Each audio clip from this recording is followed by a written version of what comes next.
Good morning students. நாம இந்த வகுப்புல என்ன பார்க்க போறோம்னா செவன்த் ஸ்டாண்டர்ட் தமிழ் தான் பார்த்துட்டு இருக்கோம். டேர்ம் ஒன்னுல செகண்ட் யூனிட் இரண்டு வகுப்புகள் வந்து பார்த்து முடிச்சிட்டோம். அதாவது இரண்டு போம் வந்து பார்த்து முடிச்சிட்டோம். இது வந்து பாத்தீங்கன்னா மூன்றாவது வகுப்பு. இது உரைநடை பகுதி தான் பார்க்க போறோம். பாடத்தின் தலைப்பு என்னன்னு பாத்தீங்கன்னா விலங்குகள் உலகம். விலங்குகள் உலகமாக ஏன் வந்து எதை பத்தி சொல்லியிருக்காங்க பாத்தீங்கன்னா காடை பத்தி தான் சொல்லியிருக்காங்க. ஏன் வந்துட்டு காட்டை வந்துட்டு விலங்குகளுடைய உலகம் சொல்றேன்னு பாத்தீங்கன்னா ஏன்னா இந்த விலங்குகளுடைய உலகமாக இருப்பது இந்த காடு தான், அதனுடைய வீடாக இருக்கிறதுனால. ஏன் அது அப்படி இருக்குதுன்னு பாத்தீங்கன்னா நல்ல வளம் நிறைந்த நிலம் இருக்குது, அடர்ந்த மரம் செடி கொடிகள் இருக்குது, நன்னீர் இருக்குது, நறுங்காற்று இருக்குது, அனைத்தும் நிரம்பியதுதான் காடு. அப்ப அந்த காட்டால இத்தனை இருக்கும்போது மரங்கள் இருக்கிறதுனால நமக்கு என்ன தருது? உயிர் வழி தருது. நம்ம உயிர் தேவை, உயிர் வழினா நம்ம சுவாசிக்கக்கூடிய காற்று ஆக்சிஜன் கொடுக்குது. அப்ப மரங்களுக்கு தேவையான கார்பன் டை ஆக்சைடு கொடுக்குது, நம்ம குடிக்க நன்னீர் கொடுக்கிறது, நம்ம சுவாசிக்க காற்று கொடுக்குற அதே இது வந்துட்டு அதுக்கப்புறம் பாத்தீங்கன்னா நீர் கொடுக்குது, காற்று இருக்குது, அதுக்கப்புறம் இந்த அதாவது மண் அரிப்பை வந்து தடுக்கிறது, காலநிலை வந்து பாதுகாக்கிறது, அதுக்கப்புறம் பாத்தீங்கன்னா விலங்குகளுடைய வீடாக இருக்கிறது. அதுக்கப்புறம் நாம இன்னைக்கு வாழுறோம் இல்லையா, அதாவது வந்து இண்டஸ்ட்ரியல், அதுக்கப்புறம் சர்வீஸ்.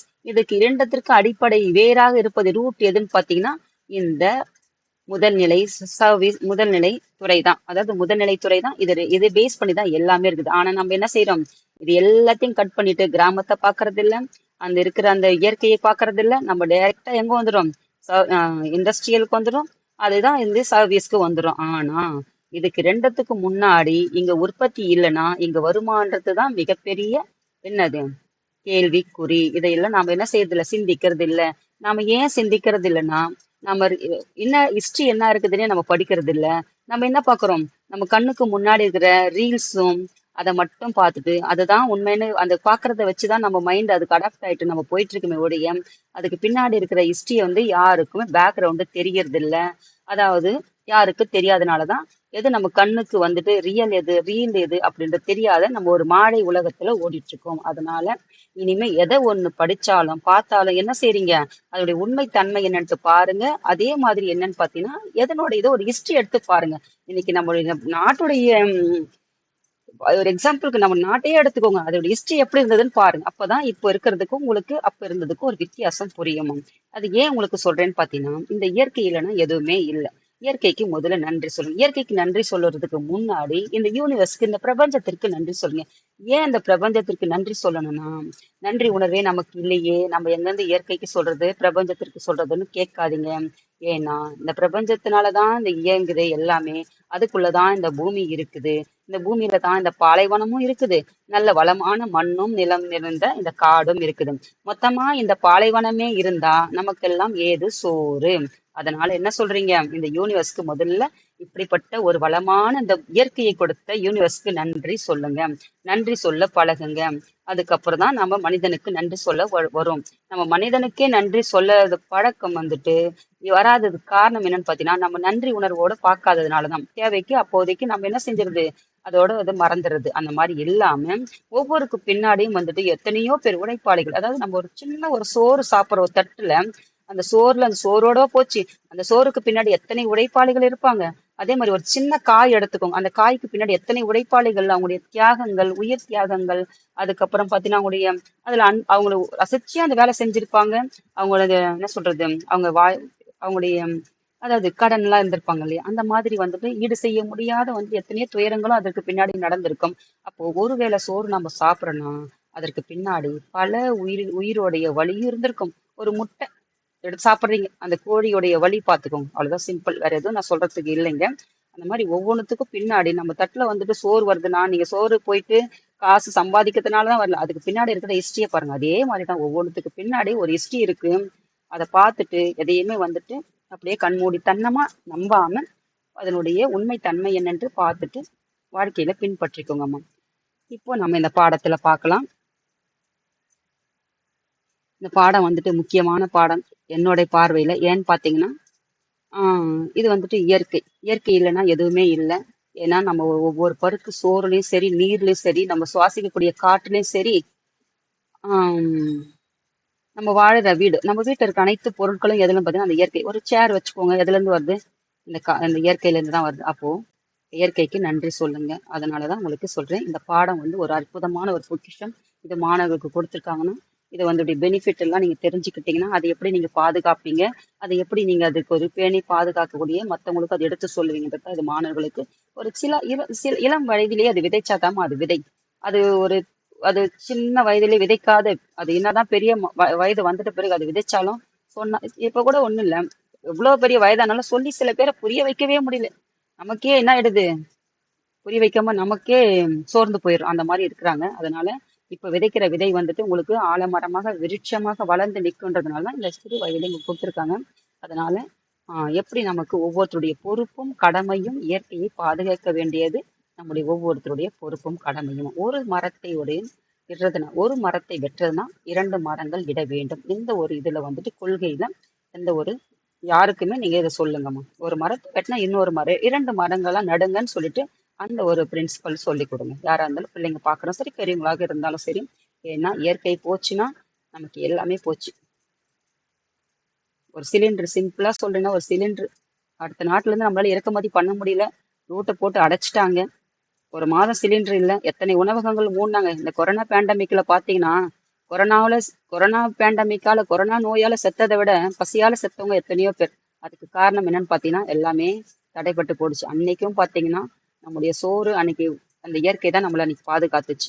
அதை நீங்க முழுமையா மனதில் கொண்டு இயற்கையை பாதுகாக்கிறைய உங்களால சின்ன சின்னதா இன்னைக்கு அதான் சொல்லுவாங்களே, ஒரு கை தட்டினா ஓசை வராது, 10 கை தட்டினாதான் ஓசை வரும்னு சொல்லுவோம், 2 கை தட்டினாதான் ஓசை சொல்லுவோம். அப்போ ஒவ்வொருத்தருடைய ஒவ்வொரு சிறு சிறு துளிகள் தான் பெரும் மழை பெரும் வெள்ளமாக மாறுது.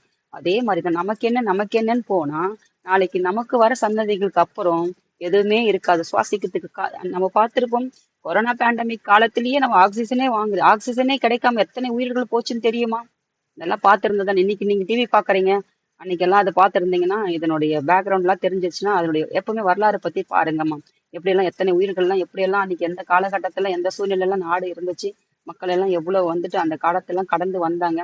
இதெல்லாம் எத்தனை பேருடைய தியாகங்கள், எத்தனை பேருடைய இதெல்லாம் இருக்குதுன்னு சொல்லிட்டு நம்ம பேசுவோம். அதெல்லாம் ஒரு வகுப்புல. இப்போதைக்கு இந்த பாடத்துக்குள்ள போவோம். இது ஏன்னா அந்த பாடத்துக்குள்ள நான் அவ்வளவு இன்வால்வ் எனக்கு கனெக்ட் ஆயிட்டுன்னு பாத்தீங்கன்னா அந்த இயற்கை என்னோட ஒன்று இணைந்தது அது. அதனாலதான் அதுல ரொம்ப உணர்ச்சி வசப்பட்டதை தாண்டி அது என் கூட ரொம்ப கனெக்ட் ஆயிடுச்சு. ஏன்னா அதுலயே நாங்க அதை சொல்லுவாங்க இல்லையா, அதிலே பிறந்து அதிலே வளர்ந்துன்ற ஒரு வந்ததுனால. பாருங்க மேம், அப்படிப்பட்ட காட்டை நாம் என்ன செய்யணும், பாதுகாக்க வேண்டும். இது பறவைகள், விலங்குகள், தாவரங்கள் போன்ற பல் உயிரினம் பல உயிரினங்கள் வாழக்கூடிய ஒரு வாழ்வு இடம்தான், வாழக்கூடிய இடம்தான் வந்துட்டு இந்த காடு.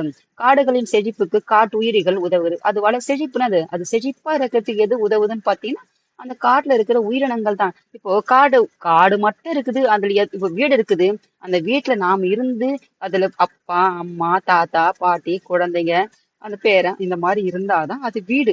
கட்டி விட்டுட்டு மட்டும் காலியா இருந்தா அது வீடு இல்லை. அதே மாதிரி வீட்டுல அதுக்கு சமைக்கிறதுக்கு உணவு, அதுக்குன்னு எல்லாத்துக்கும் ஒரு பாக்குறதுக்கு தூங்குறதுக்கு எல்லாமே, அந்த வீட்டுல உட்கார்றதுக்கு அது எல்லாமே இருந்தாதான் வீடு. அதே மாதிரிதான் காடு மட்டும் பெருசா இருந்துட்டா அங்க உயிரினங்கள் வாயில்னா அது காடு கிடையாது. அததான் சொல்றாங்க, அது செழிப்புக்கு காரணம் எதுன்னு பாத்தீங்கன்னா அந்த உயிரினங்கள் தான்.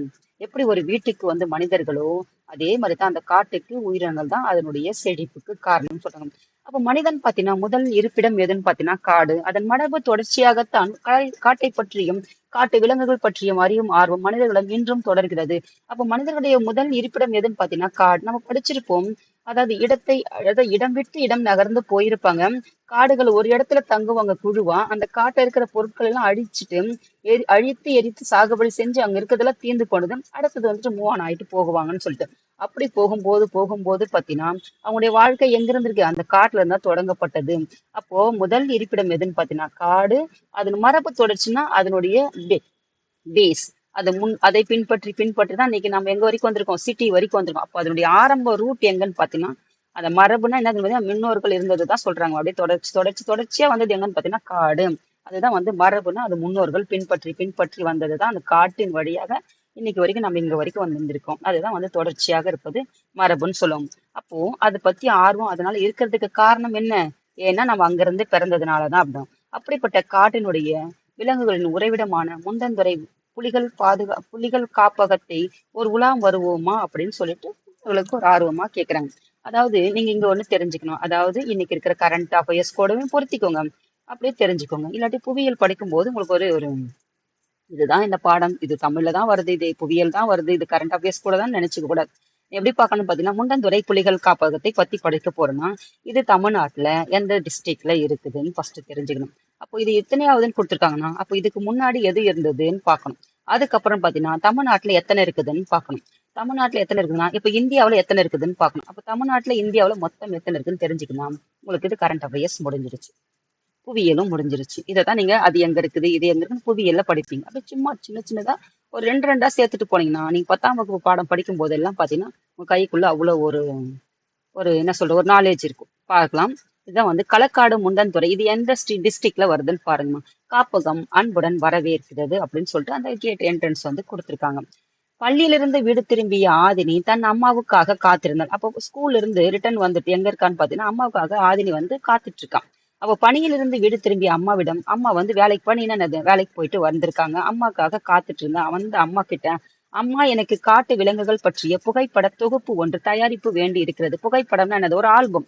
ஆல்பம் வந்துட்டு நம்ம எப்படி வந்து கதைகளை வந்து கவிதை எழுதி எழுதி தொகுப்பாக வந்து ஒன்னா சேகரிச்சு ஒரு நேம் வைக்கிறாங்களோ, அதே மாதிரி பாத்தீங்கன்னா காட்டுல இருக்கிற அந்த அனிமல்ஸ் எல்லாம் பிக்சர்ஸ் எல்லாம் எடுத்து அதை என்ன செய்யணும், ஒரு தொகுப்பா வந்து ஒரு ஆல்பம் மாதிரி கிரியேட் பண்ணிட்டு ஸ்கூல்ல வந்து சப்மிட் பண்ண ஒரு ப்ராஜெக்ட் ஒர்க் வந்து கொடுத்துருக்காங்க அப்படின்னு சொல்லிட்டு சொல்றான். அதற்கு தாங்கள் தான் இதெல்லாம் நீங்க பண்றீங்களா, சின்ன பிள்ளைங்கன்னு தெரியல, ஒவ்வொரு விஷயத்துக்கும் ஒரு காட்டை பத்தி இப்போ ஒரு ஒரு ஒரு ஒரு ஆல்பம் பண்ணணும்னா அவங்களுக்கு பண்ண சொல்லுவாங்க. அப்போ ஒரு கிரியேட்டிவிட்டி உருவாகும் இல்லையா. இப்போ மரங்கள் டைப்ஸ் ஆஃப் ட்ரீஸ் இருக்குது, அனிமல்ஸ் இருக்குது, பேர்ட்ஸ் இருக்குது, என்னென்ன உயிர்கள்லாம் வசிக்குது, இது எல்லாம் ஒரு ஒரு ஆல்பமா நீங்க பண்ணீங்கன்னா அது எப்படி எல்லாம் இருக்குதுன்னு தெரிஞ்சுக்கிட்டுனா அப்போ ஒரு நாலேஜ் வருதா. இப்பவே உங்களுக்கு இந்த மாதிரி தான் ஒரு ஆல்பம் கொடுத்துருக்காங்க.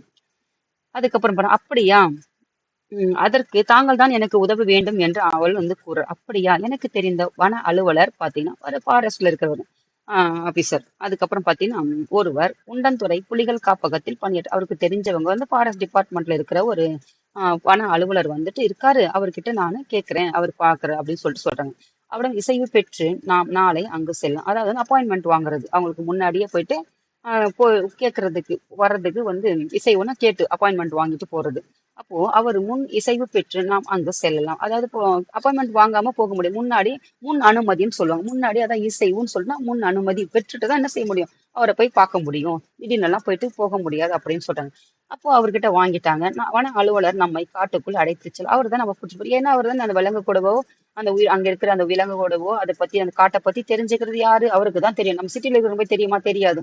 அதனால அவர்கிட்ட கூட்டிட்டு போலாம் அப்படின்னு சொல்லி அப்பொழுது காட்டு தீ, அப்பொழுது நீ காட்டு விலங்குகளை புகைப்படம் எடுத்துக்கோ, அப்ப நீ எடுத்துக்கோ அப்படின்னு சொல்ற, அவற்றை பற்றி தகவல்களையும் தெரிஞ்சுக்கணும். அப்ப புகைப்படம் எடுத்துக்கோ, அதை நீ பார்த்தா அதான் சொல்லுவாங்க இல்லையா, நமக்கு எந்த ஒரு விஷயத்தையும் நம்ம என்ன செய்யணும், களத்துல போய் இறங்கி செஞ்சாதான் அதனுடைய ஒர்த் என்னன்னு தெரியும். அதாவது அப்பதான் அதனுடைய ரியலைஸ் பண்ண தெரியும் நமக்கு. எதுவுமே பார்த்துட்டு டிவியில பாக்குறதுக்கும் போயிட்டு நம்ம என்ன செய்ய முடியும், களத்துல இறங்கி செஞ்சாதானே அதனுடைய மகத்துவம் என்னன்னு தெரியும். அதே மாதிரிதான் ஃபீல்டுல இறங்கி செய்யணும். அதாவது சொன்ன கள ஆய்வுன்னு சொல்லுவாங்க இல்லையா, களத்துல போயிட்டு இறங்கி பண்ணி ஆய்வு பண்ணணும். எந்த ஒரு இதுவா இருந்தாலும் சரி, படிக்கிறதா இருந்தாலும் சரி, ஒரு ஒரு ஒரு ஒரு பேரிடர் வந்துச்சுன்னா இப்ப பார்த்துருப்பீங்களே, களத்துல இறங்கி செய்ய கொரோனா டைம்ல கூட போயிட்டு பாத்தீங்கன்னா அந்தந்த இடத்துல இறங்கி போயிட்டு பார்த்துதான் அங்க என்ன நடக்குதுன்னு தெரியும். அந்த மாதிரிதான் ஒவ்வொரு விஷயத்தையும் நம்ம என்ன செய்யணும், களத்துல இறங்கி பார்த்தாதான் தெரியும். அப்போ தகவல்களையும் தெரிந்து கொள்ளலாம். மகிழ்ச்சி என்ற மகிழ்ச்சி தானே என்றால் அம்மா. அப்போ போயிட்டு நீ எல்லாத்தையும் புகைப்படம் எடுத்துக்கோ, தகவல்களையும் சேகரிச்சுக்கோ. அதாவது தகவல்னா என்னது, இப்ப மரம் இருக்குதுன்னா அந்த மரத்தை பத்தி சேகரிச்சுக்கணும், இதை பத்தி தெரிஞ்சுக்கணும், அப்படிதான். அப்ப மறுநாள் ஆதினியும் அவளது தாய் மலர்விழியும் முண்டந்தரை புலிகள் காப்பகத்திற்கு போறாங்க. மறுநாள் போறாங்க ஆதினி, அவங்க அம்மா மலர்விழியும். எங்கன்னு பாத்தீங்கன்னா முண்டந்துறை புலிகள் காப்பகம். அங்கு வன அலுவலர், வனவர், அதாவது ஒரு வன அலுவலர், அங்க அந்த ஃபாரஸ்ட் டிபார்ட்மெண்ட் இருக்கிற ஒரு அலுவலர், அவர் தான் என்ன பண்றாங்கன்னு பாத்தீங்கன்னா அவர்களை வரவேற்றார். அவரு வந்து வரவேற்கிறாரு, வெல்கம் பண்றாரு. அவர் இருவரையும் பாதுகாப்பு ஊர்தியில் ஏற்றி காட்டுக்குள் அடைத்து சென்றார். அதாவது காட்டுல போட்டீங்கன்னா மேக்சிமம் பாத்தீங்கன்னா அந்த ஜீப் மாதிரி தான் இருக்கும். அதாவது நம்ம இருக்கிற கார்ல அந்த காட்டுக்குள்ள போகாதும்மா. நாங்க இப்போ ஒரு ஒரு இதுக்கு போனோம். அதாவது வந்துட்டு மேற்கு தொடர்ச்சி மலையில இருக்கிற ஒரு இதுக்கு, அது என்ன பிளேஸ்ன்னு பாத்தீங்கன்னா சத்திரம் என்ற ஒரு பிளேஸ் வந்துட்டு அது கேரளால வருது. அது அந்த பாத்தீங்கன்னா அந்த ஜீப்பு தான் அங்க காட்டுக்குள்ள போறதுக்கு அது ஒரு ஒரு ரெஸ்ட்ரிக்ஷன், ஒரு குறிப்பிட்ட பகுதி வரைக்கும் தான் போகுது, மத்த இதுக்குள்ள போக முடியாது. ஏன்னா அங்கெல்லாம் புலிகளோ யானையோ இருக்குது, அப்போ ஆபத்தை விளைவிக்கக்கூடிய அதனுடைய பகுதிக்கு நம்ம போகக்கூடாது, நமக்கு ஆபத்துன்னு சொல்லிட்டு ஒரு குறிப்பிட்ட பகுதி வரைக்கும் தான் அவங்க கூட்டிட்டு போனாங்க அந்த ஜீப்ல. அப்போ அந்த பாதுகாப்பு ஊர்தியில வந்துட்டு, ஏன்னா அது கொஞ்சம் அந்த காட்டுல வந்துட்டு கொஞ்சம் என்ன பண்றது, பயணிக்கிறது, அந்த அந்த அந்த அந்த காட்டுல இருக்கிற ரோட்ல போறது எதுன்னு பாத்தீங்கன்னா அந்த ஜீப் அதுக்காக வடிவமைக்கப்பட்டிருக்குது, அதுலதான் அங்க போக முடியும். அதுதான் வந்து பாதுகாப்பு ஊர்தி வந்துட்டு சொல்றாங்க. அதெல்லாம் உங்களுக்கு அந்த வீடியோ எடுத்து போடலான்னு பார்த்தேன், அது போடவே முடியலம்மா உங்களுக்கு. ஆதினி அந்த வனவர் ஒரு கான்வர்சேஷன் மாதிரி ஒரு ஒன்னத்தை பத்தி பேசுற மாதிரி ஒரு உரையாடல் மாதிரி இருக்குதுன்னு வச்சுக்கோங்கம்மா. டிஸ்கஷன் கிடையாது. டிஸ்கஷன் ஒன்னத்தை பத்தி ஆய்வு பண்றது, அதாவது அதை பத்தியே பேசுறது. இது வந்துட்டு ஒரு கான்வர்சேஷன் மாதிரி ஒரு உரையாடலா இது வந்துட்டு இந்த பாடம் வந்து அமைஞ்சிருக்குது. அதாவது கான்வர்சேஷனுக்கும் டிஸ்கஷனுக்கும் என்ன வித்தியாசம்னு தெரிஞ்சுக்கோங்கம்மா. இப்ப பாருங்க, ஆதினி சொல்றா, எவ்வளவு பெரிய அடர்ந்த காடு, பார்க்கவே வியப்பாக உள்ளதே. மாமா, இந்த காட்டை பற்றி சொல்லுங்களேன் அப்படின்னு சொல்ற. பார்க்கறதுக்கு எவ்வளவு பெரிய காடு, பார்க்கவே வியப்பா இருக்கு, ஆச்சரியமா இருக்குதே. இந்த காட்டை பத்தி சொல்லுங்க மாமா அப்படின்னு சொல்லிட்டு ஆதினி வந்து சொல்றான். அப்ப மாமான்னு சொல்லிட்டு வனவரை மனித முயற்சியின்றி வளர்ந்த மரங்கள், செடி, கொடிகள், புல், புதர்கள், பூச்சி இனங்கள், பறவைகள், விலங்குகள் போன்ற பல்லுயிரினங்கள் வாழ்விடம்தான் இக்காடாகும். இடையிடையே காட்டாறுகளும் நீரோடைகளும் இருக்கும். அதாவது நம்ம நீர்வீழ்ச்சி எல்லாம் படிச்சிருக்கோம் இல்லையா, காட்டு ஆறுகள் எல்லாம் படிச்சிருக்கோம். நீங்க நிறைய இந்த தேனி பக்கம், திருநெல்வேலி பக்கம், ஏன்னா அது எங்கன்னு பார்த்தீங்கன்னா மேற்கு தொடர்ச்சி மலையில வர்ற பகுதிகள் தான் இது. அப்போ அந்த மேற்கு தொடர்ச்சி மலையை அந்த எடுத்து பாருங்க எப்படி இருக்குன்னு சொல்றேன். அந்த மேற்கு தொடர்ச்சி மலையுடைய மலைப்பகுதி அந்த வீடியோஸ் எல்லாம் உங்களுக்கு போட்டு நான் வாய்ஸ் ஓவர் கொடுக்குறேன் நான். அப்போ என்ன சொல்றது, அந்த திருநெல்வேலி மாவட்டத்துல இருக்கிற பகுதியெல்லாம் பார்த்தீங்கன்னா இந்த நிறைய ஆறுகள் பத்திலாம் நம்ம படிச்சிருப்போம். அதோடைய சிறப்பு பத்தி படிச்சிருப்போம். ஏன்னா அதெல்லாம் அந்த அந்த மேற்கு தொடர்ச்சி மலை பகுதியில வர்றது. அப்போ இது எல்லாம் பார்த்தீங்கன்னா எங்க இருக்குதுன்னு பார்த்தீங்கன்னா இந்த காட்டுல இருக்குது. அப்படிப்பட்ட ஒரு காடு தான் அப்படின்னு சொல்லிட்டு காட்டினுடைய பெருமையை பத்தி இவர் வந்து சொல்றாரு. ஏன்னா அந்த காட்டோட வாழறவர் இல்லையா, அப்போ அந்த காட்டை பத்தி அவருக்கு தெரியும். அப்ப பாருங்க, மலர்விழி அம்மா சொல்றாங்க, காடு பார்ப்பதற்கு மிகவும் அழகாக உள்ளது. இந்த புலிகள் காப்பகம் பற்றி நாங்கள் தெரிந்து கொள்ளலாமா ஐயா அப்படின்னு சொல்லிட்டு கேட்க. காடு பார்க்கிறது ரொம்ப அழகா இருக்குது. ஆனா புலிகள் காப்பகம் சொல்றாங்க இல்லையா, அது எங்க இருக்குது, அதை பத்தி தெரிஞ்சுக்கலாமா அப்படின்னு சொல்லி சொல்ற வனவர். இது தமிழ்நாட்டின் இரண்டாவது மிகப்பெரிய காப்பகம். அதாவது தமிழ்நாட்டினுடைய மிகப்பெரிய இரண்டாவது எதுன்னு பார்த்தீங்கன்னா புலிகள் காப்பகமாக இருக்கிறது. இந்த 895 சதுர கிலோமீட்டர் பரப்பளவில் கொண்டது இது இந்த புலிகள் காப்பகம். இங்கு யானை, புலி, சிறுத்தை, மான், கரடி, காட்டு மாடு போன்ற அரிய விலங்கினங்கள் வாழ்கின்றன. அரியனா ரொம்ப ரேர் ஸ்பீசிஸ், அதாவது வந்துட்டு அழிந்து வரக்கூடிய இன்டேஞ்சர் அப்படின்னு சொல்லுவாங்க. அதாவது வந்துட்டு அழிந்து வரக்கூடிய நிலையில இருக்கிற விலங்கினங்கள் தான் நம்ம படிச்சிருப்போம். யானைகளும் வந்து அழியக்கூடியது தான் இருக்கும். புலிகளும் வந்து அழியக்கூடிய நிலையத்துல தான் இதுலதான் இருக்கு. அதனாலதான் வந்து சொல்லுவாங்க புலிகள் பாதுகாப்பு சட்டத்தையே கொண்டு வந்திருப்பாங்க. எந்த ஆண்டுன்னு பாருங்க. அவ புலிகளை வந்துட்டு நம்ம தேசிய சின்னமாக இருந்ததுக்கு எப்ப இருந்து கொண்டு வந்தாங்கன்னு பாருங்க. இப்போ இருக்கா, இதுக்கு முன்னாடி என்ன இருந்தது, எவ்வளவு இருக்குது பாத்தீங்க. இப்படிதான் உங்களுக்கு கரண்ட் அஃபேர்ஸ் குவாலிட்டி எல்லாமே உங்களுக்கு வந்துடும். இப்படிதான் நீங்க கனெக்ட் பண்ணி படிச்சுக்கணும். அதுக்கப்புறம் சிறுத்தை பாருங்க, மான் பாருங்க, கரடி பாருங்க, காட்டு மாடு, இது எல்லாம் வந்து அழிந்து வரக்கூடிய உயிரினங்கள். அவற்றை எல்லாம் நாம் பார்க்கலாம். இதெல்லாம் எங்க இருக்குதுன்னு பாத்தீங்கன்னா இந்த களக்காடு முண்டந்துறை புலிகள் காப்பகத்துல இருக்குதுன்றாங்க. அப்போ ஆதினி இன்று எல்லா விலங்குகளையும் பார்க்க முடியும். இத்தனை சொன்னார் இல்லையா, இது மொத்தத்தையும் பார்க்க முடியுமா மாமா அப்படின்னு கேக்குறான் வனவர். அப்படி சொல்ல முடியாது. நாம் பயணம் செய்யும் பாதைக்கு அருகில் வரக்கூடிய விலங்குகளைத்தான் பார்க்க முடியும். அப்ப எல்லாத்தையும் பார்க்க முடியும்னு சொல்ல முடியும். நம்ம போயிட்டே இருக்கிறோம், போற வழியில என்னெல்லாம் கண்ணுக்கு படுதோ அதை தான் நம்ம பார்க்க முடியும், மொத்தமும் பார்க்க முடியாது அப்படின்னு சொல்றாரு. நீங்க ஒரு ஒரு பிளேஸ்ல இருந்து ஒரு பிளேஸ்க்கு போறீங்க. அந்த பிளேஸ்ல என்ன இருக்கலாம், ஒரு கோவில் இருக்கலாம். அதுக்கப்புறம் என்ன இருக்கலாம், ஒரு ஒரு ஹால் இருக்கலாம், ஒரு பஸ் ஸ்டாண்ட் இருக்கலாம், ஒரு ரயில்வே ஸ்டேஷன் இருக்கலாம். இந்த மாதிரி அப்ப அது எங்க என்ன இருக்கோ அதானே பாக்குவீங்க. அதான் சொல்றாரு. அப்ப எந்த உயிரினங்கள் வருதோ அதை தான் பார்க்க முடியும், எல்லாத்தையும் பார்க்க முடியாது அப்படின்னு சொல்றாரு.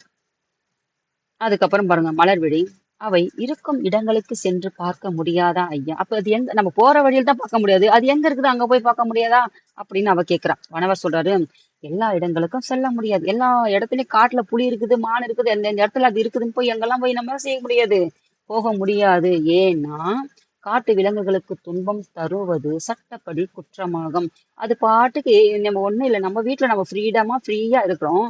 யாராவது வந்துட்டு நம்ம டிஸ்டர்ப் பண்ண ஒரு தீவிரவாதிகளை உள்ள நுழைஞ்சுட்டா நமக்கு எவ்வளவு ஒரு துன்பம் அது.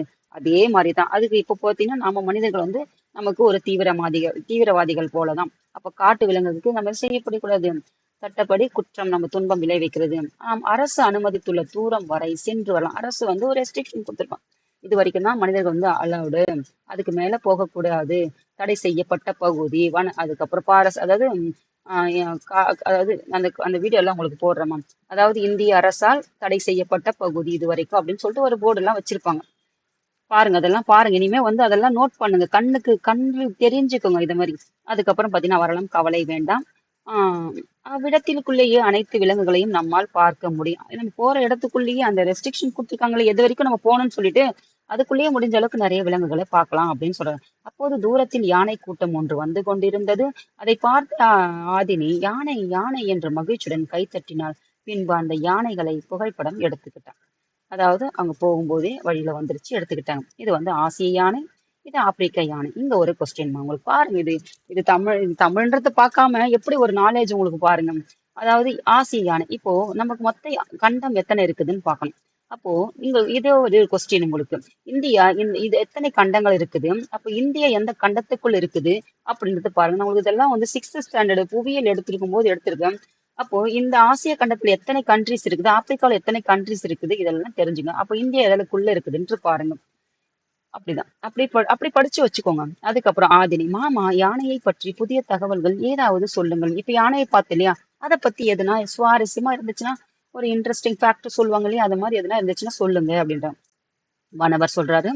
உலகில் 2 வகையான யானைகள் இருக்குது. எத்தனை? உலகிலேயே எத்தனை வகையான 2 வகையான யானைகள் தான் ஒண்ணு இருக்குதுன்றாங்க. ஒன்று பாத்தீங்கன்னா ஆசிய யானை, இன்னொன்று ஆப்பிரிக்க யானை. அப்போ ஆசியா, ஆப்பிரிக்கா தென் ஆப்பிரிக்காவுக்கு போனவர் யாருன்ட்டு படிச்சு பாருங்க. இதெல்லாம் கொஞ்சம் தெரிஞ்சுக்கோங்க. ஆப்பிரிக்காவுல தென் ஆப்பிரிக்கா. இப்போ கூட ஒரு ஆப்பிரிக்காவுல பாத்தீங்கன்னா ஒரு விஷயம் சொல்லணுமா, ஏன் உங்களுக்கு அந்த யூனிவர்ஸ்க்கு இயற்கைக்கு நன்றி சொல்லுங்கன்னா, ஒரு ஏதோ ஒரு ஆப்பிரிக்காவில் இருக்கிற சவுத் சூடான்னு நினைக்கிறேன். ஆமா, சவுத் சூடான் என்ற பகுதியில பசி இல்லாம பசியாலேயே குழந்தைங்கள்லாம் அத்தனை பேர் செத்து போச்சுன்னு சொல்லிட்டு அந்த அத்தனை அப்படியெல்லாம் வீடியோ கொடுத்துருந்தாங்க, ஒரு நியூஸ் போட்டிருந்தாங்க. பாருங்க நம்ம எல்லாம் எவ்வளவு சுகமான வாழ்க்கை வாழறோம்.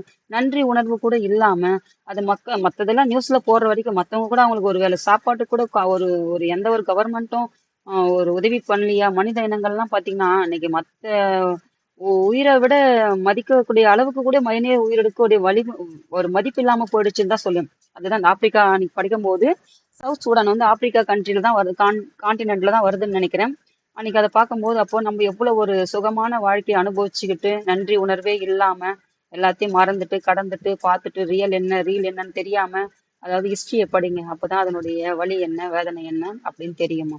எதையுமே அப்படியே நல்லது எது கெட்டது எதுன்னு பாக்குற மாதிரி அதுக்கு முன்னாடி பின்னாடி இருக்கிற உண்மையில நம்ம இந்த கொரோனா பேண்டமிக் காலத்துல நம்ம வாழ்ந்திருப்போம். அதை பத்தி மட்டும் ஒரு பேக்ரவுண்ட் எடுத்து படிச்சுட்டு வாங்க. அதுக்கு பின்னாடி அதே மாதிரி நம்ம இந்தியா சுதந்திரம் இண்டிபெண்டன்ஸ் 1947 எல்லாருக்கும் தெரியும். அதுக்கு பின்னாடி என்ன ஹிஸ்டரி இருக்குதுன்னு அதுக்கு பின்னாடி அந்த பேக்ரவுண்ட் எடுத்து படிச்சு பாருங்க. அப்போ நமக்கு அதுக்கு மதிப்பு கொடுப்போம். அவ இரண்டுக்கும் என்ன வேறுபாடு, என்ன டிஃபரன்ஸ் அப்படின்னு சொல்லிட்டு கேட்கிறான். மலர்விழி சொல்றாங்க, எனக்கு தெரியும். அம்மா சொல்றாங்க, எனக்கு தெரியும். ஆசியா யானைகளில் ஆண் யானைக்கு தந்தம் உண்டு. தந்தம் இருக்குது இல்லையா, அது ஆசிய யானை, ஆசியாவில் இருக்கு அந்த கண்டத்துல இருக்குது இல்லையா, அந்த யானைக்கு ஆண் யானைக்கு தான் தந்தம் இருக்குது. பெண் யானைக்கு வந்து தந்தம் இல்லை. ஆனால் ஆப்பிரிக்காவில் இருக்குது பாத்தீங்கன்னா ஆண் யானைக்கும் கிடையாது தந்தம், பெண் யானைக்கும் கிடையாது. சரிதானே அப்படின்னு சொல்லிட்டு அந்த வனவர் அவங்க அம்மா வந்து கேட்கிறா. சரியாக சொன்னீர்கள்.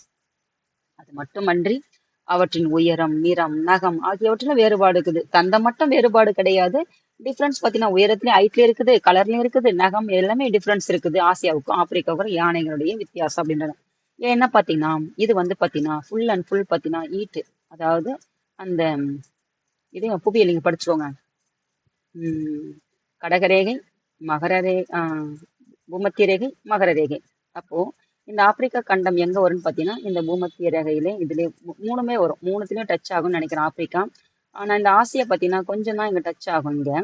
அப்போ இது ஃபுல் அண்ட் ஃபுல் பாத்தீங்கன்னா இந்த கடகரேகை வந்து போறதுனால மிகவும் வந்து பாத்தீங்கன்னா வறட்சியான பகுதி.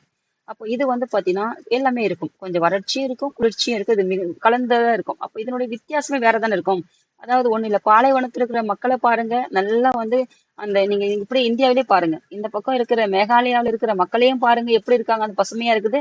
பாலைவனத்து ராஜஸ்தான்ல இருக்கிற மக்களையும் பாருங்க, அதேதான். அந்த கண்டத்துக்கும் இதுதான் வித்தியாசம். அப்போ வித்தியாசம் நிறைய இருக்குதுன்னு சொல்றாங்க. அப்போ அதான் சொன்னேன். அப்போ இந்த இப்போ உயரத்துல இதெல்லாம் என்ன, அப்போ அந்த டெம்பரேச்சருக்கு ஏற்றவாறு தான் அது உயரம், கலரு, கருப்பு அப்படி இருக்கும். நகமும் அதெல்லாம் வேறுபாடு இருக்கும். அப்ப யானைகள் எப்போதும் கூட்டமாகத்தான் இருக்குமா அப்படின்னு சொல்லிட்டு கேக்குறான். கூட்டமாக தான் இருக்குமா, ஏன்னா கூட்டமா தானே வந்தது, அப்படிதான் இருக்குமான்னு கேக்குறான். அதுக்கு வனவர் சொல்றாரு, ஆம் ஆதினி, யானைகள் எப்பொழுதும் கூட்டமாகத்தான் வாழும். இந்த கூட்டத்திற்கு ஒரு பெண் யானை தான் தலைமை தாங்க. யார் தலைமையாங்க பாத்தீங்கன்னா ஒரு பெண் யானை தான் இருக்கும்னு சொல்றாங்க. யானைகள் தங்களுக்கு தேவையான தண்ணீர், உணவு ஆகியவற்றிற்காக இடம்பெயர்ந்து கொண்டே இருக்கும். அதாவது அதற்கு தேவையான உணவுக்காகவும் நீருக்காகவும் என்ன செஞ்சோம், அதாவது இடம்பெயர்ந்துகிட்டு எப்படி வந்து மனிதர்கள் முன்னாடி என்ன பண்ணாங்க, இடம்பெயர்ந்து இடம் விட்டு இடம் நகர்ந்துதான் அவங்களுக்கு தேவையான உணவை தேடினாங்க. அதே மாதிரிதான் யானையும். அப்போ ஒரு யானை நாள் ஒன்றுக்கு 250 கிலோ புல், இலை தழைகளை உணவாக உட்கொள்ளும். எத்தனை கிலோன்னு பார்த்தீங்கன்னா 250 கிலோ புல்லு. அதற்கு குடிக்க 65 லிட்டர் தண்ணீர் வந்து தேவைப்படும். அப்போ உணவு வந்து பார்த்தீங்கன்னா ஒரு பேசிக் அதெல்லாம் 250 கிலோ புல்லும் 65 லிட்டர் தண்ணியும் தேவைப்படும். அத்தனை பெரிய உருவம் இல்லையே, நமக்கு எத்தனை லிட்டர் தண்ணி தேவைப்படும், நமக்கு எத்தனை கலோரி உணவு தேவைப்படும் ஒரு நாளைக்கு அப்படின்ட்டு பாருங்க. அதுல புரோட்டீன் எவ்வளவு இருக்கணும், அதாவது ஊட்டச்சத்து உணவுனா என்னன்ட்டு பாருங்க. என்னெல்லாம் அடங்கியது ஊட்டச்சத்து உணவு அப்படின்றத பாருங்க. இந்த ஊட்டச்சத்து உணவு இல்லைன்னா என்னெல்லாம் நமக்கு அஃபெக்ட் ஆகுன்றத பாருங்க. இதெல்லாம் ஒரு பேசிக். நினைவாற்றல் கொண்ட விலங்கு எதுன்னு பார்த்தீங்கன்னா, நினைவாற்றல் அதிகமா இருக்கிற விலங்கு எதுன்னு பார்த்தீங்கன்னா யானை. பாசம் நிறைந்த விலங்குன்னு சொல்றாங்க. கூட்டமாவும் இருக்கும், பாசமாவும் இருக்கும், நினைவாற்றலும் இருக்கும்னு சொல்றாங்க. அதுக்கப்புறம் ஆனால் யானைகள் மனிதர்களை தாக்குவதாக செய்திகள் வருகின்றனவே அப்படின்னு. அப்போ நம்ம இதெல்லாம் பாக்குறோம். ஏன்னா பாசமா இருக்குதுன்னு சொல்றீங்க இல்லையா? ஆனா நிறைய நியூஸ்ல நம்ம என்ன பாக்குறோம், தாக்குதே மனிதர்களை அப்படின்ட்டு படிச்சிருக்கமேன்னு கேக்குறாங்க. மலர்விழி.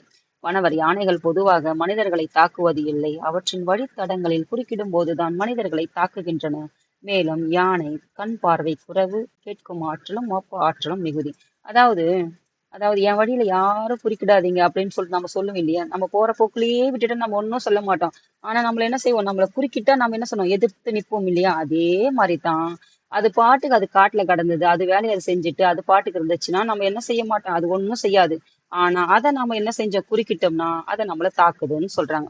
ஒண்ணும் இல்ல, வீட்டுல நம்ம ஏதாவது கேட்டாங்கன்னா நம்ம அமைதியா இருந்துட்டா அமைதியா விட்டுடுவோம். நம்ம ஏதாவது கேட்டா நம்ம எதிர்த்து நிப்போம் இல்லையா? அதே மாதிரிதான். அப்போ அதுக்கு என்ன தெரியும், கண் பார்வை கொஞ்சம் குறைவு, ஆனா கேட்கக்கூடிய அந்த ஆற்றலும் மோப்ப சக்தி மோப்ப சக்தி எப்படி நாய்க்கு வந்து மோப்பம் பிடிச்சிட்டு போகுது அந்த மாதிரி அந்த மோப்ப சக்தி மனித மோப்பம் வந்து நிறைய கண்டுபிடிச்சிடும் அந்த யானைகள் வந்துட்டு. அதனால யானை ஓடும்போது ரோட்ல பாத்தீங்கன்னா அந்த பக்கம் தான் நிறைய, நம்ம சொன்ன பக்கம் தான் நிறைய ரோட்ல எல்லாம் வரும் அது. அப்போ இப்படி கிராஸ் இப்படி ஓடும், ஜிக்ஜாக் மாதிரி ஓடுனதான் அது வந்து நம்மள சீக்கிரமா வராது.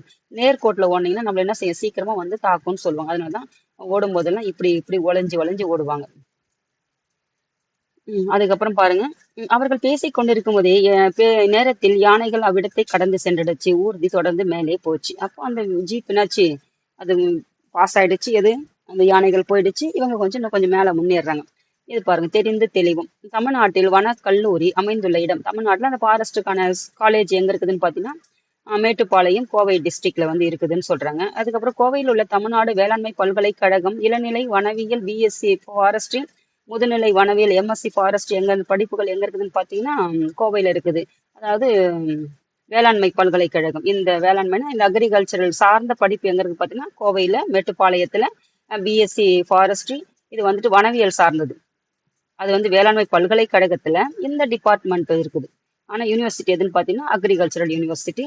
அதுல இருக்கிற ஒரு துறை தான் வந்துட்டு பிஎஸ்சி ஃபாரஸ்ட்ரி எம்எஸ்சி ஃபாரஸ்ட்ரி ரெண்டு படிப்புகள் வந்துட்டு இந்த ஃபாரஸ்ட் டிபார்ட்மெண்ட்டுக்கான துறை வந்துட்டு இந்த காலேஜ்ல வந்து இருக்குது. இந்த காலேஜ் எங்க இருக்குதுன்னா கோவையில மேட்டுப்பாளையத்துல இருக்குது அப்படின்னு சொல்றாங்க. அதே மாதிரி இந்த வனத்து ஃபாரஸ்ட் டிபார்ட்மெண்ட்டுக்கான கல்லூரியும் வந்துட்டு கோவையில இருக்குதுன்னு சொல்லிட்டு கொடுத்துருக்காங்க. பாருங்க, வனவர் அதோ அந்த மரத்தின் மீது ஏதோ ஒன்று செல்வது பார்ப்போம் அப்படின்றாங்க. ஆதினி சொல்றான். ஆ, எவ்வளவு பெரிய கரடி, கரடிக்கு மரம் ஏற தெரியுமா, கரடி கூட மரம் ஏறுமா அப்படின்னு. நம்ம கூட கரடியை பார்த்திருப்போம் நிறைய. இதெல்லாம் இங்கிலீஷ் மூவி தான், உங்களுக்கு ஏற்கனவே நான் சொல்லிட்டு இருக்கேன். இங்கிலீஷ் மூவி வந்து டிஸ்கவரி சேனல்லாம் பாருங்கம்மா நிறைய. அப்புறம் ஹிஸ்டரி சேனல்னு ஒன்று இருக்கும். இதெல்லாம் பார்த்தீங்கன்னா உங்களுக்கு நிறைய பயனுள்ள தகவல்லாம் பாருங்க. நிறைய சயின்ஸ் சார்ந்ததும் இருக்கும், இந்த மாதிரி நிறைய கிரியேட்டிவிட்டிலாம் உங்களுக்கு கிடைக்கும். ஃபாரஸ்ட் சார்ந்து இருக்கும், பாருங்க. அதுக்கப்புறம் பார்த்தீங்கன்னா வனவர் ஓ கரடி ஓர் அனைத்து உண்ணி, அது பழங்கள் தேன் போன்றவற்றை உண்பதற்காக மரங்களில் ஏறும். அனைத்து உண்ணினா எல்லாத்தையும் சாப்பிடும், அனைத்தையும் உண்ணக்கூடிய ஒரு உண்ணி. அனைத்து உண்ணினா எல்லாத்தையும் சாப்பிடும். என்னென்ன உண்ணும், பழங்களையும் சாப்பிடும், தேனையும் சாப்பிடும். அது மட்டுமல்ல, உதிர்ந்த மலர்கள், காய்கள், கனிகள், புற்று, ஈசல், அந்த புற்று இருக்குதுல அந்த ஈசலை சாப்பிடும். எல்லாத்தையும் சேர்ந்து என்ன சொல்றாங்க, அனைத்தையும் உண்றதுனால அனைத்து உண்ணின்னு சொல்றாங்க. கரையான் அதற்கு மிகவும் பிடித்த உணவு. இது எல்லாம் இல்ல, ரொம்ப ஃபேவரேட் ஃபுட் எதுன்னு கேட்டா நீங்க எப்படி சொல்லுவீங்க, என்ன சொல்லுவீங்களோ அதே மாதிரி அதுக்கு ஃபேவரேட் எதுன்னு பாத்தீங்கன்னா கரையான் அப்படின்னு சொல்றாரு. மலர்விழி. அவ்வளவு இருக்கு, இன்னும் 2 பேஜ் இருக்குமா. மலர்விழி தேன் கூட்டை கலைக்கும் போது தேனீக்கள் அதை கொட்டி விடாத. தேன் பிடிக்குதுன்னு சொல்றீங்க இல்லையா, தேன் கூடு இருக்குது இல்லையா, அப்போ அந்த தேனீயை பிடிக்கும் போது கூட்டு கலைக்கும் போது தேனீக்கள் வந்து கொட்டாதா அந்த கரடிய அப்படின்னு அவ கேக்குறான். அதுக்கு அவர் சொல்றாரு, கரடியின் உடலை போர்த்தி இருக்கும் அடர்ந்த முடிகள் தேனீக்களிடமிருந்து அதனை காப்பாற்றிவிடும். நன்கு வளர்ந்த கரடி பார்த்தீங்கன்னா ஒரு 160 கிலோ எடை வரை இருக்கும்னு சொல்றாங்க. அது ஏன் வந்து அது தாக்காதுன்னா அதனுடைய உடல் இருக்குது இல்லையா, அந்த தோல் அது வந்துட்டு என்ன இருக்குன்னு பாத்தீங்கன்னா அந்த தேனீக்கள்கிட்ட இருந்து அது காப்பாத்துமா அந்த முடி. அப்போ அதனுடைய வளர்ந்த ஒரு ஃபுல்லா growth ஆனது எவ்வளவு இருக்குன்னு பாத்தீங்கன்னா 160 கிலோ வெயிட் இருக்குன்னு சொல்றாங்க. அப்போ ஆதனி தன் அலைபேசியில் கரடியை புகைப்படம் இதையும் எடுத்துக்கிட்டான். இன்னும் ஒரு புலி கூட நம் கண்ணில் படவில்லையே என்று ஆதினி சிந்தித்துக் கொண்டிருந்த பொழுது வனவர் ஊர்தியை நிறுத்திட்டார். ஊர்தினா என்னதுமா? அவங்க எடுத்துட்டு போன அந்த ஜீப்போ ஜீப் தான் போகும். அப்போ சற்று தொலைவில் புல்வெளி மீது புலி ஒன்று படுத்திருந்தது. அவ்வனவர் அதை அனைவருக்கும் காட்டினார். அப்போ சொல்லலையே நினைச்சிட்டு இருக்கும்போது ஊர்தியை நிறுத்தினாரு. அந்த டைம்ல பாத்தீங்கன்னா புலி ஒன்று படுத்திருந்தது பார்த்துட்டு சொல்றாரு. ஆதினி எனக்கு அச்சமாக உள்ளது. அவ சொல்றான், புலி நம்மை தாக்கிவிட்டால் என்ன செய்வது? வாருங்கள் திரும்பி விடலாம். புலியை பார்த்தோன்னே பயந்துட்டான். அதனால போயிடலாம் அப்படின்னு சொல்றாரு. அதற்கு அவர் என்ன சொல்றான்னு பாலாம். அச்சம் வேண்டாம் ஆதினி. புலி மனிதர்களுக்கு தாக்குவதில்லை. இரவில் மட்டுமே வேட்டையாடும் தன்மை கொண்டது. அது தாக்காது. இரவில் மட்டும்தான் வேட்டையாடக்கூடிய ஒரு தன்மை கொண்டது. அந்த மாதிரி ஒரு பண்பு கொண்டதுதான் அது. பகல்ல எல்லாம் நம்ம போனாலும் என்ன செய்யாது? தாக்காது அப்படின்றாரு. ஆனா ஆதினி, அப்படியா? நாம் இங்கிருந்தபடியே புகைப்படம் எடுத்துக்கொள்கிறேன் மாமா. ஒரே ஒரு புலிதானே இருக்கிறது அப்படின்ற ஒரு புகைப்படம் எடுத்துக்கிற போட்டோ எடுத்துக்கிறேன். ஆனா ஒரு புலிதானே இருக்குது அப்படின்னு சொல்றான். ஆமாம், புலிகள் தனித்து வாழும் இயல்புடையது. ஏன்னா யானைகள் வந்து கூட்டமா வாயும். எப்படி இந்த படத்துல சொல்லுவார் இல்லையா, சிங்கம் சிங்களா தான் வரும் சொல்லிட்டு ரஜினிகாந்த் சார் சொல்லுவார் இல்லையா, அதே மாதிரி புலிகள் தனித்து வாழும் இயல்பு உடையவையும். ஒரு குறிப்பிட்ட எல்லைக்குள் ஒரு புலி மட்டுமே வாழும். அதுக்குன்னு ஒரு குறிப்பிட்ட எல்லை இருக்குதான். அந்த பவுண்டரி, ஒரு பவுண்டரி செட் பண்ணிங்க. நம்ம கூட என்ன செய்யணும்? ஒரு பவுண்டரி செட் பண்ணணும். அது எல்லைக்கு உள்ள மட்டும்தான் அந்த புலிகள் வாழும். மற்ற புலிகள் அந்த எல்லைக்குள் செல்லாது. பாரு, ஒரு ஒரு புலிக்கே ஒரு 5 அறிவு கொண்ட உயிரினங்களுக்கே எப்படி ஒரு பவுண்டரி செட் பண்ணி வச்சுக்கிட்டு அதை மீறாம அதுக்குள்ளே இருக்குதுன்னு பாருங்க. ஆனா நம்ம பாரு 6 அறிவு படிச்சு எல்லாமும் தெரிஞ்சுக்கிறோம், எல்லாமும் பாக்குறோம். ஆனா நம்மளுடைய பழக்க வழக்கங்கள் எப்படி இருக்குன்னு பாருங்க. மற்ற புலிகள் அந்த எல்லைக்குள் செல்லாது. கருவுற்ற புலியானது 90 நாட்களில் 2 அல்லது 3 குட்டிகளிலும், எத்தனைனா கருவுற்றுனா அது ஒரு புலி வந்து 90 நாட்கள்ல வந்து 2 அல்லது 3 குட்டிகள் வந்து இடுமா. குட்டிகளை 2 ஆண்டுகளை வளர்த்து வரும். அவை வேட்டையாட கற்றுக்கொண்டன. அவற்றுக்குன்னு எல்லைகளையும் பிரித்து தனியாக அனுப்பிடும். நாம என்ன செய்யறோம்? கல்யாணம் பண்றி புள்ள பேர புள்ள அடிச்சது வரைக்கும் நம்ம என்ன செய்யணும்? கையில புடிச்சு வச்சுட்டு புள்ள தனியா போகாது, தனியா இயங்காது. எப்போ நம்ம தனித்து விடப்பட்டதை நம்ம என்ன செய்வோம்? சிந்திக்க திறன் வரும். அப்போ நம்ம கூட்டுக்குள்ளே வச்சிருந்தா, அதாவது பசங்க சொல்லுவாங்க, பிரியா விட்டுருக்கேம்மா, ஆனா பெரிய ஒரு பெரிய வலை போட்டு வச்சிருக்கேன் அப்படின்னு சொல்லுவாங்க. அதேதான். ஃப்ரீயா விட்டுருக்கேன். ஆனா ஒரு பெரிய வலைக்குள்ள ஃப்ரீயா விட்டுருக்கேன் அப்படின்னு சொல்லுவாங்க. அதே மாதிரிதான் நம்ம என்ன செய்யறது இல்ல, ஃப்ரீயா விட்டாதானே அவங்க கத்துப்பாங்க, யோசிப்பாங்க, சிந்திப்பாங்க, அவங்க லைஃப் லீட் பண்ணுவாங்க. எல்லாமே தெரியும். எது நல்லது, எது கெட்டது, எப்படி வந்துட்டு தனித்து விடப்பட்டா நம்ம எப்படி வந்துட்டு இந்த இந்த சொசைட்டில வந்துட்டு இப்படிப்பட்ட மனிதர்களுக்கு இடையில நம்மளால லீட் பண்ண முடியும் இண்டிபெண்டா அப்படின்ட்டு எப்போ தெரியும்? இந்த மாதிரி விட்டாதான் தெரியும். ஆனா நம்ம என்ன செய்யறதில்ல, நாம கல்யாணம் பண்ணிட்டு குழந்தைகளே ஆனாலும் தனியா விடுறது இல்ல. அப்ப எங்க இருந்து கத்துப்பாங்க? எப்ப இருந்து சிந்திப்பாங்க பாருங்க.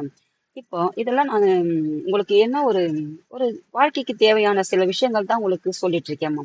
பாடத்தை சார்ந்த உங்களுக்கு வாழ்க்கையும் சேர்த்து சொல்றேன். இதெல்லாம் உங்களுக்கு ஒரு சிலர்களுக்கு வந்து மாற்றத்தை நிச்சயம் கொடுக்கும்.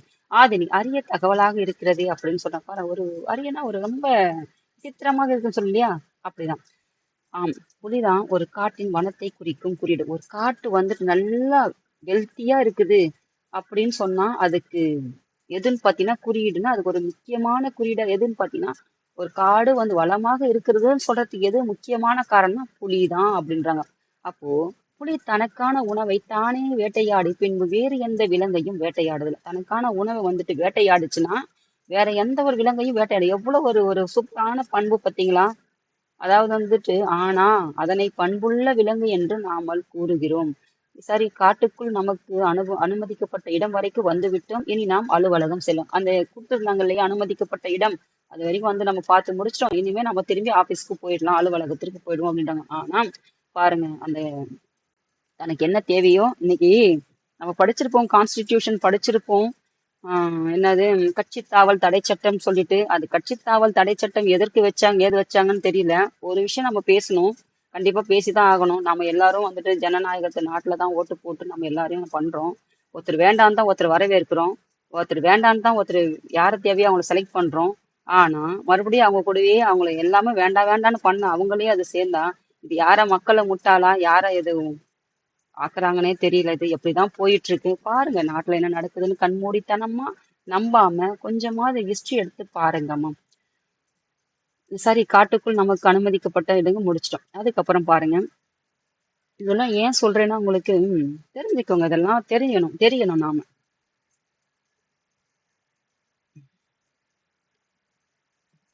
ஏன்னா அந்த பண்பாடு என்பது எங்க இருந்து வந்தது? பண்புள்ள ஒரு விலங்கையே சொல்றாங்கன்னா, நம்ம வந்துட்டு இப்போ ஒருத்தருடைய கொள்கையோ, ஒருத்தருடைய பிரின்சிபால் புடிச்சுதான் நம்ம என்ன செய்றோம்? அவர் கூட நம்ம இருக்கிறோம்னா, அது ஒரு எதுக்கோ ஆசைப்பட்டு போறது மாதிரிலாம் இருக்குதுன்னா, அது என்னன்னு சொல்றதுன்னே தெரியலம்மா. பாருங்க. ஆதினி, காட்டுக்கு அரசன் என்ற சிங்கத்தை சொல்கிறார்களே, அதை பற்றி சொல்லுங்கள் மாமா. காட்டுக்கு அரசன் யாரு? சிங்கத்தை தானே சொல்றாங்க. அதை பற்றி சொல்லுங்கடா.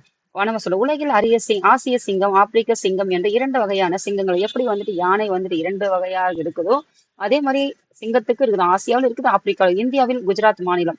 இந்தியாவில் எங்கன்னு பார்த்தீங்கன்னா, குஜராத் ஸ்டேட்ல வந்துட்டு கிர் சரணாலயம் இருக்குதாம். அந்த கிர் சரணாலயத்துல ஆசிய சிங்கங்கள் இருக்குது. அப்போ நீளம், உயரம், எடை, பலம், அதோடைய பலம், அதோடைய ஸ்ட்ரென்த், அதுக்கப்புறம் வேட்டை திறன், இது எல்லாத்துலயும் பாத்தீங்கன்னா சிங்கத்தை விட எதுன்னு பாத்தீங்கன்னா புலியே உயர்ந்ததுன்னு சொல்றாங்க. அதாவது கிர்ன் சரணாலயம் வந்து இருக்குது இந்தியாவுல. ஆனா ஆசிய சிங்கங்கள் தான் இருக்குது. ஆனா இது எதை விட சிறந்ததுன்னு பாத்தீங்கன்னா, இதை விட சிறந்தது புலிதான் அப்படின்றாங்க. எதெல்லாம்? உயரம், நீளம், பருமன், எடை, பலம், வேட்டையாடக்கூடிய திறன், இது எல்லாத்துலயும் சிறந்தது புலி. எனவே இயற்கை விஞ்ஞானிகள் புலியை காட்டுக்கு அரசன் என்கிறாங்க. அதாவது இயற்கை இயற்கை சார்ந்த விஞ்ஞானி, சயின்டிஸ்ட் இருக்காங்க இல்லையா? சயின்டிஸ்ட் இல்லை, இவங்க வந்துட்டு அந்த இயற்கை சார்ந்த விஞ்ஞானிகள். அவங்கள தான் என்ன சொல்றாங்க பாத்தீங்கன்னா, புலி தான் வந்து காட்டுக்கு அரசன் சொல்றாங்க. ஊர்தி வலுவலர் நோக்கி விரையும் வழியில் ஒரு புள்ளி மான் வந்தது. அதாவது ரிட்டர்ன் போறாங்க இல்லையா ஆபீஸ்க்கு, அலுவலகத்துக்கு. அப்ப போகும்போது ஒரு புலி இருக்குதான், ஒரு புள்ளி மானு தன் குட்டியுடன் புல் தரையில் நின்று கொண்டிருந்தது. அதை பார்த்தவுடன் ஆதினி ஊர்தியை நிறுத்தச் சொல்லி கீழே இறங்கி புகைப்படம் அதையும் எடுத்துக்கிட்டா. வனவர் வனவர் ஆதினி, இவை புள்ளி மான்கள். இந்தியாவில் சருகுமான், மிலாமான், வெளிமான் என பல வகையான மான்கள் உள்ளன. எல்லா வகை மான்களிலும் நம் நாட்டு புள்ளி மான்களே அழகில் சிறந்தவை என்பார். அப்போ இத்தனை வகையான மான்கள் இருக்குது. ஆனா அதை எல்லாத்துலயும் எது சிறந்தது எதுன்னு பாத்தீங்கன்னா, இந்த புள்ளிமான் தான் அழகில சிறந்ததுன்றாங்க. பாருங்க, அழகா இருக்குது இல்லையா? புள்ளி புள்ளியா இருக்கிறதுனால. இப்போ நிறைய வகையான மான்கள் இருந்தாலும் அதற்கு அழகு எதுன்னு பாத்தீங்கன்னா புள்ளிமான் சொல்ற ஆதினி. அவள் அவள் தாய் மலர்விழியும் வன அலுவலருக்கு நன்றி கூறி விடைபெற்றனர். ஆதினி தன் பாடத்தொகுப்பிற்கு, அதாவது படத்தொகுப்பிற்கு, அந்த ஆல்பத்திற்கு தேவையான புகைப்படங்களும் குறிப்புகளும் கிடைத்த மகிழ்ச்சியோடு, அதாவது ஒரு ப்ராஜெக்ட் ஒன்று கொடுத்தாங்கன்னா மேம் வந்துட்டு நம்ம அதை பண்ணிட்டோன்னா ஒரு கம்ப்ளீட் பண்ண ஒரு மகிழ்ச்சி இருக்கு இல்லையா? அதுதான். கற்பவை கற்ற பின் விலங்குகள் தொடர்பான பழமொழியை திரட்டி, அதாவது விலங்குகள் தொடர்பான பழமொழி இருக்குது இல்லையா? அதை படிச்சு திரட்ட சொல்றாங்க. கலெக்ட் பண்ண சொல்லியிருக்காங்க. புலி பசித்தாலும் புல்லை தின்னாது. புலி பசித்தாலும் என்ன செய்யாது? அது என்னதான் கொடும் பசியா இருந்தாலும் அது போயிட்டு புல்ல போய் தின்னாது அப்படின்னு சொல்லுவாங்க. காட்டு விலங்குகளினுடைய புகைப்படங்களை திரட்டி படத்தொகுப்பு உருவாக்க. காட்டுல இருக்கிற விலங்குகள்லாம் என்னெல்லாம் இருக்குதோ, அதாவது ஒரு ஆல்பம் மாதிரி உங்களுக்கு ஏற்றுவாங்க. இப்ப புலி இருக்குதா, அதுக்கப்புறம் யானை இருக்கா, இது எல்லாத்தையும் ஒரு ஆல்பமா உங்களை ஒரு தொகுப்பா எடுக்க சொல்லியிருக்காங்க. இதுதான் வந்துட்டு கலெக்ட் பண்ண சொல்றாங்க எல்லாத்தையும். இதுல இருந்து நெக்ஸ்ட் வந்துட்டு என்ன பார்க்கலாம்னு பார்த்தீங்கன்னா, இந்திய வனமகன். இது வந்து இது அதற்கும் மிகவும் அருமையான ஒரு பாடம். இது அடுத்த வகுப்புல வந்து பார்க்கலாம். எப்படி ஒரு தனி மனிதனாக ஒரு மரத்தையே நம்மளால் நட முடியும்னா, ஒரு காட்டையே வந்துட்டு உருவாக்கணும். எவ்வளவு பெரிய விஷயங்கள், அதெல்லாம் பாராட்டத்தக்க உரியது. இதெல்லாம் நம்ம என்ன செய்யறது இல்ல. அதை பத்தி எல்லாம், அந்த பேக்ரவுண்ட் பத்தி யோசிச்சா தானே நமக்கு அதனுடைய வேல்யூ என்னன்னு தெரியும். அதுதான் வந்து பாடம் வந்துட்டு இயற்கை சார்ந்த பாடம் இது. நல்லா அருமையா ரசிச்சு என்ஜாய் பண்ணி படிங்க இதை. ஏன்னா நம்ம வாழ்வியலோடு தொடர்பு படுத்தி படிச்சீங்கன்னா ஒவ்வொருத்தையும் நம்ம இப்போ பொருத்தி பார்த்துக்கோங்க. ஒரு மரம் இருக்குது நம்ம வீட்டுல, அந்த மரத்தை வந்துட்டு பெரிய மரம் இருக்குதுன்னா நீங்க வச்சுன்னா எவ்வளவு ஒரு மகிழ்ச்சி. ஒரு மரத்தை நீங்க வச்சு பாருங்க, அது வளர்ந்துச்சான்னு பாப்பீங்களா? அதே மாதிரிதான் பலத்தினுடைய உழைப்பும் அந்த ஒரு ஒவ்வொருத்துக்கு பின்னாடி இருக்கும். அதனால அதெல்லாம் அப்படியே உங்களுடைய தொடர்பு படுத்தி பார்த்தீங்கன்னா ஒரு சுவாரஸ்யமா இருக்கும் படிக்கிறதுக்குமா. தேங்க்யூமா. இதோட இந்த வகுப்பு வந்து முடிச்சுக்கிறேன். அடுத்த வகுப்புல வந்து பார்க்கலாம். இந்த மாதிரி சின்ன சின்ன விஷயத்தோடு தொடர்பு படுத்தி இந்த எல்லா பாடத்தையும் அப்படி படிச்சீங்கன்னா நம்ம வாழ்வியலோட இன்னைக்கு கரண்ட்டை கூட தொடர்பு படுத்தினா நாட்டு சூழ்நிலையும் சரி, வீட்டு சூழ்நிலையும் சரி, நீங்க எந்த சூழ்நிலையில இருந்தாலும் தொடர்பு படுத்தி படிச்சீங்கன்னா உங்களுக்கு வந்து அந்த பாடம் வந்துட்டு எளிமையாக இருக்கும். இந்த பாடத்தை முடிச்சிடறேன். தேங்க்யூ.